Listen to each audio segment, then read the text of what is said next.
Саламатсыздарбы, урматтуу Азаттыктын угармандары жана көрөрмандары. Биз бүгүн Тышкы иштер министрлигинин консулдук департаментинин директору Сейтик Жумакадыр уулунан маек алган турабыз. Биз жалпы эле азыркы учурда мигранттардын абалы, соңку учурда миграциянын агымы, багыты өзгөргөнү туурасында сөз кылмакчыбыз. Сейтик мырза, мына соңку учурда ушу Орусиянын бийлиги миграция эрежелерин бир топ катаалдатып, бир топ өзгөртүүлөргө алып келип атат. Жаңы жылдан тарта бир топ мыйзамдар күчүнө кирет. Ушул мыйзамдар өзгөргөн шартта биздин мигранттар эмнелерге көңүл бурушу керек? Туура айтасыз, азыркы учурда көптөгөн мыйзамдарга, миграциялык мыйзамдарга өзгөртүүлөр киргизилип жатат. Белгилей кетсек, акыркы 2-3 жылда эле биздин маалыматыбызга ылайык 30дан ашык миграциялык мыйзамдарына өзгөртүүлөр киргизилди. Көңүл бура турчу биякта дагы бир 2 мыйзам бар. Мынакей, эгерде аны айта кетсем, 2 мыйзам азыркы учурда келе атат.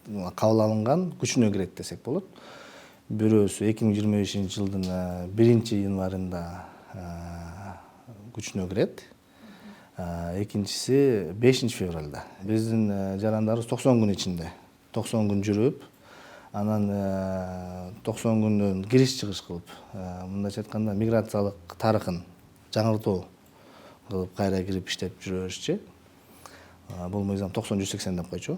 Азыркы учурда ошол мыйзамда 90-360 болуп калып атат. 90 күн жүрөсүң, 90 күн ичинде өзүңдүн укуктук абалыңды жөнгө салып, анан мындайча айтканда жанакы эмгек келишим деп коет го. Эмгек келишимин түзүп, жашаган жайыңды туура көрсөтүп, баардык мыйзамдарына ылайык жасап туруп, анан кала бересиң деген маани болуп атат да. Мындайча айтканда, то есть эми жөнөкөй тилде айтканда, виз кирип-чыгыш мурункудай кирдим чыктым болбой калат.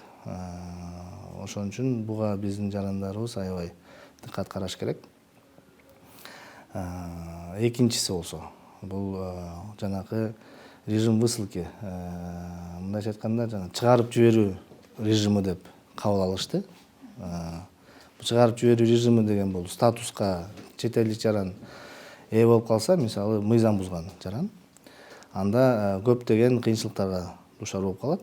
Мисалы айта кетсек, эң аз дегенде мен жашаган жеримди башка жашаган жерге которушум оор болуп калат, которо албай калам, же права айдоочулук өкүлүн алмаштырам десем, же никеге турам десем, же болбосо бир бизнес кыла калам десем, көп жерден чектөөлөр болуп калат. Бир эле жарандар менен иштеп аткан жерибиз жок. Биз Россия тарапы менен иштеп атабыз. Ойлоштуруу, кеңейлештүү, жөнөкөйлөтүү дагы бул иштер болуп атат. Албетте, күнүмдүк негизде бул Тышкы иштер министри эми биздин жарандардын кызыкчылыгын, укуктарын коргоо, сактоо бул биздин түздөн-түз милдетибиз. Анан өзүңүздөр билесиз, буга чейин деле эгерде Россияга зарыл ишиңиз жок болсо барбай туруңуздар деген дагы официалдуу түрдө жалактарды чыгарганбыз. Анан 90 күндөн ашыкча калам десең, сен өзүң эмнеге жүрөсүң аякта? 90 күндөн ашык кала турчу сенин мисалы бир максатың болуш керек да. Мисалы эмгек болсо, эмгек уруксаты. Эмгектенесиң, эмгек уруксаты дегенде эмгек биздин эми ЭАБнын жана мүчөсү болгондуктан бизге келишим менен оңой биздики. Келишим түзөт. Келишим түзөт дагы иштей берет.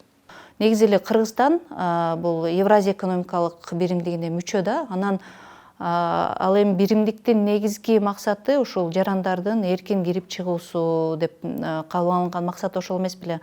Бул мыйзамдар биздин жарандарга түздөн-түз эле таасирин тийгизеби же кандайдыр бир жеңилдиктер каралганбы? Бул эми биримдиктин алкагында азыркы учурда баардык жоболор кадимкидей эле бузуусуз мыйзамсыз иштеп жатат. Бул анык. Себеп дегенде, мисалы айтсак, бул биримдикке мүчөлүү өлкөлөрдүн арасында жанакындай соода-саттык, эркин жүрүш, мисалычы эч кандай ограничение деле жок. Анан мисалы кызмат көрсөтүү, бир гана нерсе ушул алкагында бул эмгек келишимин түзүп өзүңүздүн мисалы жанакы мыйзамдуулук жүрүшүңүздү, мыйзамдуу туруктуу жашооңузду көрсөтсөңүз эле болду. Эч кандай тоскоолдук, эч кандай мындайча айтканда мүчүлүштүк болбойт. Бир гана маселе бар бул жерде. Бул биздин көптөн бери чечилбей келаткан тилекке каршы маселе. Бул эмгек мигранттардын үй бүлө мүчөлөрүнүн медициналык камсыздоону. Ушу көптөн бери чечилбей келатат. Бул эки тараптуу жолугушууларда дагы, биримдиктин алкагында дагы көп көтөрүлүп келет. Министрликтин тапшырмасына ылайык биздин элчилик жана башкы консулдуктар муну дайыма көзөмөлдөө кармап, ар кандай иш чараларды жүргүзүп жатышат. Ушул сурооңуздан улам жаралып атат да, азыр ушул мигранттардын үй бүлөлөрү кирбесин деген чектөөлөр болушу ыктымал, жана кызмат көрсөтүүдө иштебейт деген, анан балдарын мектепке бере албай калган бир учурлар катталды эле. Биздин консулдук, элчилик кандай иштерди алып барды? Эмне болуп чечилген атат? Жеңилдиктер берилчүдөйбү? Туура, бул биримдиктин алкагында баардык укуктарга биз укуктарыбыз тең. Жанакындай мектепке баруу алкагында эч кандай тоскоолдук болбош керек. Аныңыз эң туура. Тилекке каршы быйыл 200дөй биздин кичинекей бөбөктөрүбүз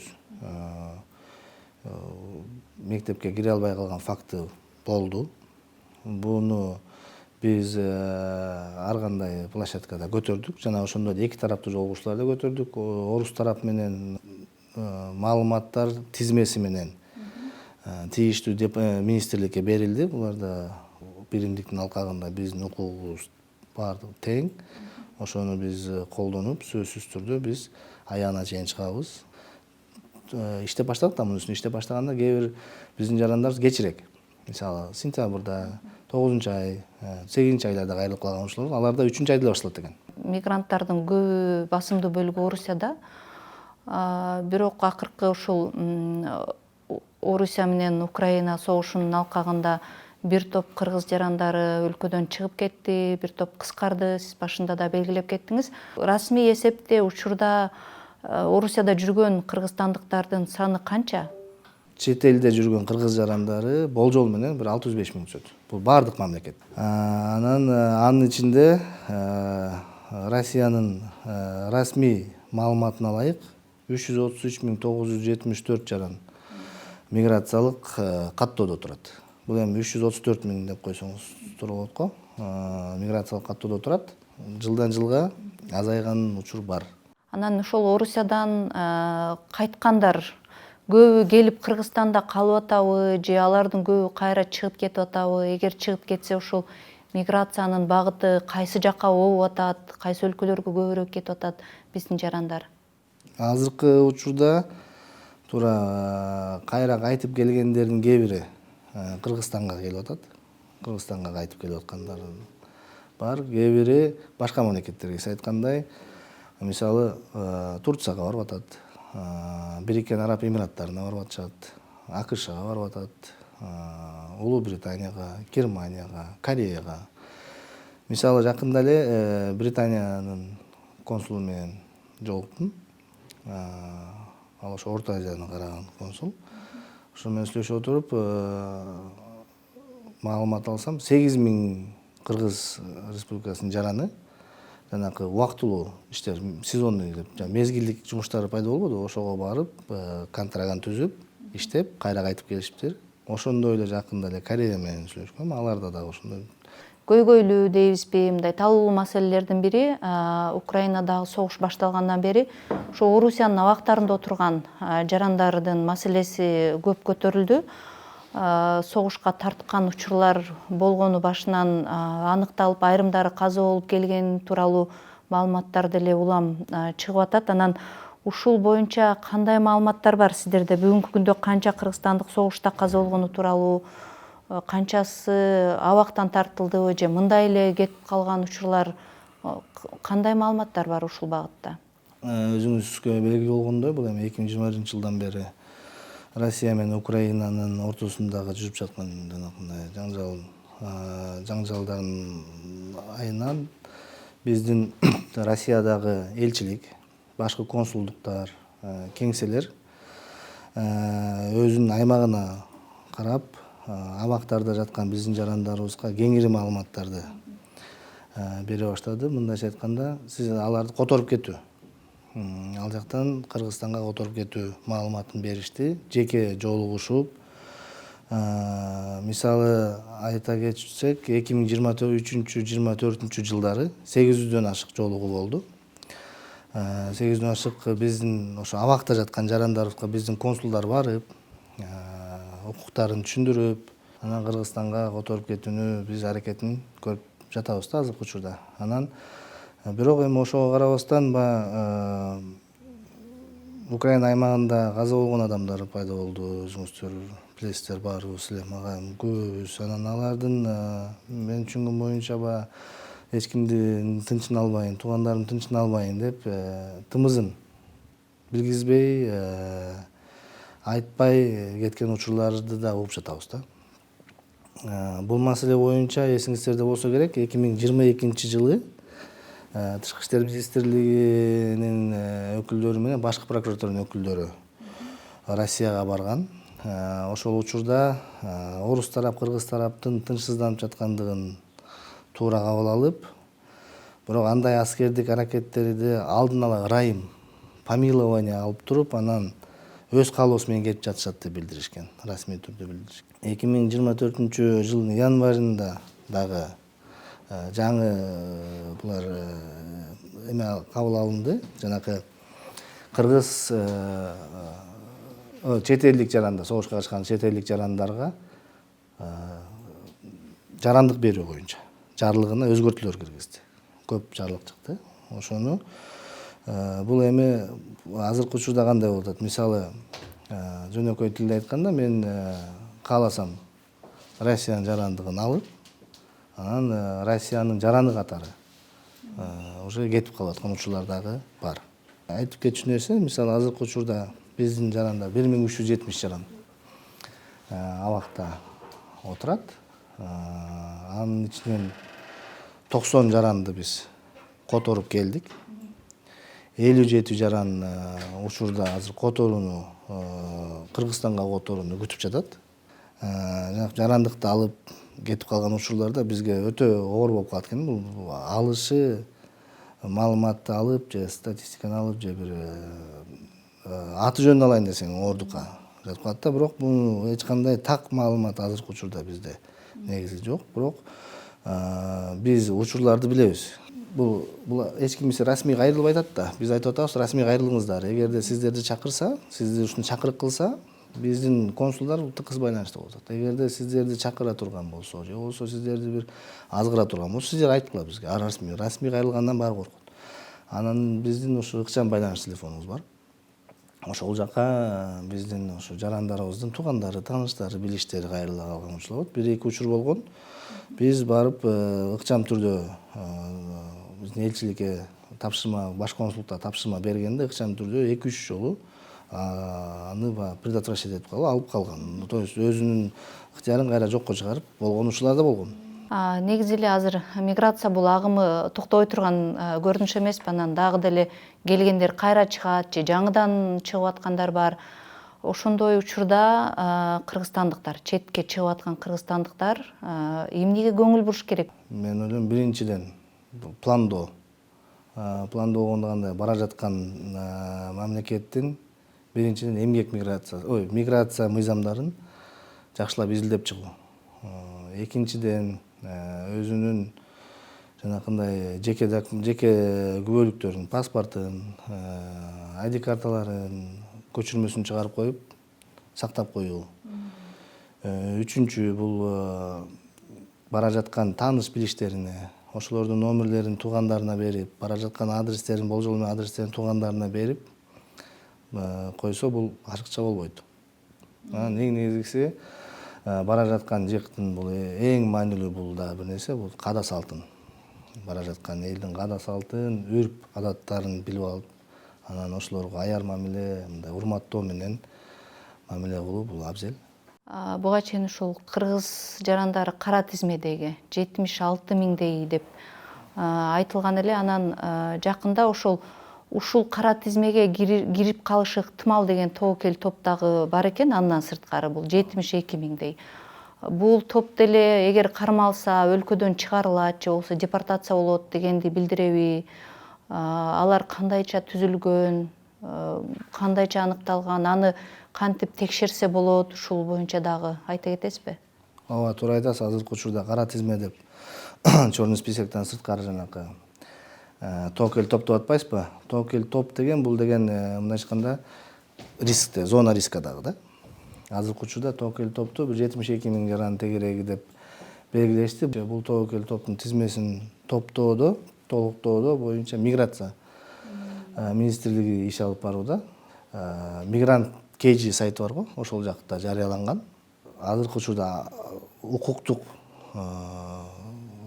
турумун өзүнүн оңдоп алса, эч кандай жанакындай тобокел топ эмес, топко кирбей жашыл тизме деп койсок деле кандай дейбиз, ушул жөнөкөй жаран катары, мыйзам бузбаган жаран катары жүрүп калып иштеп кеткенге толук укугу бар. Себеп дегенде эң негизгиси азыркы ошо алдын ала алуу. Албетте эми биздин мигранттар ошол кайсыл өлкөдө болбосун, ошол же консулдук мекеменин кызматкерлерине салыштырганда сан жагынан алда канча көп да, анан кызматкерлердин саны жетиштүү, көбүнчө ошол нааразылыктар дагы ошол жагынан болот да, кайрылганда көңүл бурбайт, маселеңерди өзүңөр чечип алгыла дегендей мамиле кылышат, дегендей нааразылыктар көп да. Бул нааразылык эмнеден чыгат? Аныңыз туура. Эми өзүңүздөр ойлоп көрүңүздөр. Мисалы, мындай жөнөкөй статистика менен сизге айтсам, биздин бир консул күнүнө 200, 300, 400 кишиге чейин кабыл алат. Бул эми чындыгында оңойго жатпайт. Себеп дегенде ар кимдин ар кандай жагдайы менен келет. Ал жерде элчиликтин астында деген консулдук бөлүм бар. Аякта биздин дипломаттардан сырткары юристтерибиз бар. Юристтерден сырткары жанакындай эксперт деп коебуз. Эксперттерибиз бар. Бардыгы бул мен ойлойм эми аяка 1000 киши алсак дагы жетишсиздик да. Жетишпейт. Себеп дегенде миграция өтө поток өтө чоң. Кайрылгандар өтө көп. Азыркы учурда жана аэропорттордо деле болуп атпайбы ушулар? Күндүр түндүр ошо аэропортко деле барып келип, ошондо деле канчалык барып келсе деле жетишпейт. Ошон үчүн нааразычылыктар пайда болот жанакындай. Мисалы, мага 300 киши турса, бирөөсүнө көңүл бурсаң, экинчисине көңүл бура албай каласың. Анан баардыгына тең кыла албай каласың. Болот да. Человеческий фактор деп коет эми. Бирок ошого карабастан биз дайыма күнүмдүк негизде айтып турабыз. Өзүңөрдүн кызматыңды туура кылгыла, курбит этпегиле, жардам бергиле, жер жөнөкөй тилде сүйлөшкүлө, эл менен эл болгула, кызыкчылыгын сактагыла, эң аз деген аракет кылып, жылуу сөзүңөрдү эми ошол эле да. Не кылабыз? Аракеттин үстүндө. Ошо аэропортко киргизилбей калгандын негизги себептерин эмне деп түшүндүрүшөт Орусия тарап? Өтө катуу чыңдоолор болуп кетпедиби? Мисалы, учуп келгенде текшерүүлөр катуу текшерүүлөр болуп кетти. Мисалы айтсак, погранслужба деп коет да. Пограничтер бир адамдын кээде 1-2 күнгө чейин кармаган күндөр болуп атат. Өзүңүздөр билесиздер. Бул жанакындай өздөрүнүн ички тартибине ылайык баягы жаман иштерге болуп кетти го, баягы крокус сычкол дейбизби. Ошондон кийин жалпы чет өлкөлүк жарандарга текшерүүнү аябай күчөтүп салышты. Расмий, мисалы, кайрылгандар көп эмес, бирок бул биздин министрдин көзөмөлүндө тургандыктан биз күнүмдүк түрдө биздин аэропорт Манаста өзүбүздүн консулдар бар. Анан Оштогу консулдар бар. Ошолордун маалыматын күндө биз өзүбүз жеке алып, орус тарапка нота кайрылуу болбосо дагы азыркы учурда инициативно деп коет го. Инициативаны алып, өзүбүз жиберип, мисалы, анча-мынча кишилерди туура эмес болуп калгандардын укуктарын ошол жактан эле коргоп, ал кайра тизмеден кайра киргизгенге оңунан чечкен маселелерибиз да болгон ушулар бар. Мисалы, студенттер менен болгон, жанакындай иш сапары менен бараткандар болгон, кээ бирөөнү жөн эле кармап койгондор дагы бар. Болгондор бар. Бирок алыбыз келбей, билбей калган, укпай калган, көрбөй калган ушулар да көп. Расмий түрдө кайрылгандар өтө эле аз.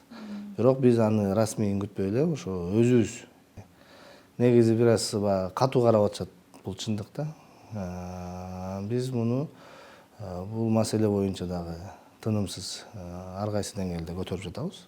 Урматтуу угармандар, биз бүгүн Тышкы иштер министрлигинин консулдук департаментинин директору Сейтек Жумакадыр уулу менен маектештик. Биз негизинен Орусиядагы мигранттардын абалы, соңку миграциялык мыйзамдардын өзгөрүшүнө байланыштуу эмнени эске алыш керек, кандай өзгөрүүлөр күтүп турат, кандай өзгөрүүлөр жаңы жылдан тарта ишке кирет деген маселенин тегерегинде сүйлөштүк. Сиздер менен мен Канымгүл Илкеева болдум.